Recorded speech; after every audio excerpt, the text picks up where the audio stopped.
তাশাহুদে আঙ্গুল নাড়ানোর নিয়ম কি? একবার উঠাতে হবে নাকি উঠিয়ে রাখতে হবে?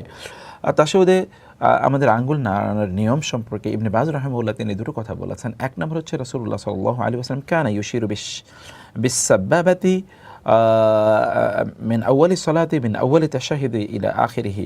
রাসূলুল্লাহ সাল্লাল্লাহু আলাইহি ওয়াসাল্লাম তিনি এই তাশাহুদে তিনি তার এই যে আঙ্গুলটি এভাবে তিনি একেবারে এরকম সোজা করে না, এরকম একটু হালকা বাঁকা করে তিনি একেবারে আপনার তাশাহুদের শুরু থেকে তাশাহুদ শেষ পর্যন্ত অর্থাৎ সালাম ফেরানোর আগ পর্যন্ত এভাবে রাখতেন।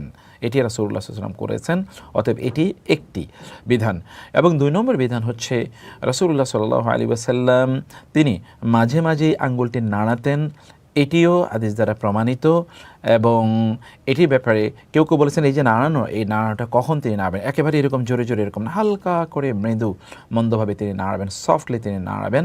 এই নাড়ানোটা কখন, কেউ কেউ বলছেন যেই জায়গাগুলোতে আল্লাহ আসে, যেমন ইমাম আহমদ ইবনে হাম্বল তিনি বলছেন যেখানে আল্লাহ আছে বা তার মাযহাব অনুসারে যেখানে আল্লাহ, যেমন আল্লাহুম্মা সাল্লি আলা, আল্লাহুম্মা বারিক আলা, আল্লাহুম্মা ইন্নী যালামতু, এই জায়গাগুলো যেখানে আল্লাহ আছে সেখানে, অথবা আশহাদু আল্লা ইলাহা ইল্লাল্লাহ, এই যে আল্লাহ আছে যেখানে সেখানে একটু এরকমভাবে নাড়াবে, এরকম একটি কথাও আছে।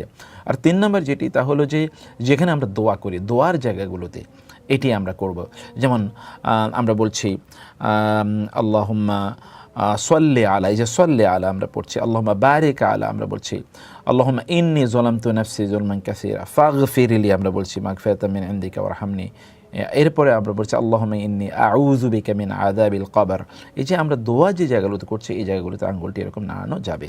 এই ৩টি মতই রয়েছে।